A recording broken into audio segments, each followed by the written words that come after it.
Emma, we're no strangers to storm damage, and in this time of year, it's not usual for afternoon storms, not unusual that is, to turn severe. Just last week, 79-year-old Suzanne Wilson died after a tree fell, hitting two townhomes in Mountain Brook. She was sleeping in her bed when this happened. With more rain on the way this week, we could see more trees toppling. The WVTM 13's Magdala Lusant, live and local in Birmingham. You spoke with an arborist today about ways to spot a troubled tree, Magdala. Yeah, Guy and Brittany, that arborist, Blake McDaniel, tells me he and his crew have been busy all last week cutting up down trees from Pinson to Warrior. And he says with more storms on the way, there's potential for trees to come down, and people need to be ready for that.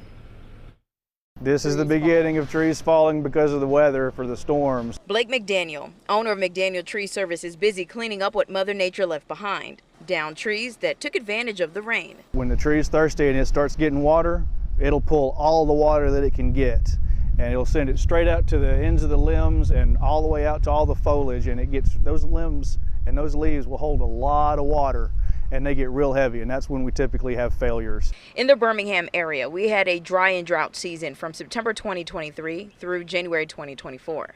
In January, we saw a surplus in rain, but after that, the averages were lower than normal from February through May. Should people have been doing something then to prevent what we're going to see or what we are seeing now? A lot of people tend to neglect their trees when they're the big trees. McDaniel says every now and then, take a look at your tree, assess it, even the popular ones like Bradford pears, sycamore, and poplar trees. So those are trees that you'd want to look out for if you have those on your property and we're coming out of this dry season into a really wet season.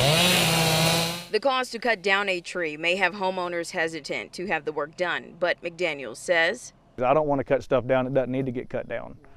So give somebody a call, let them come out and tell you what the best course of action is. Don't be scared of the price, because one, you might not necessarily have to have the tree completely taken out. McDaniel recommends the best time to have your tree looked at will be in the spring, because then you can have an overall health assessment of this tree. He also adds the fall and the winter months are another time to have an expert come in and take care of the canopy of the tree, because at that time it's no longer in its growing season. We're live in Birmingham. I'm Magdala Lusant, WVTM 13.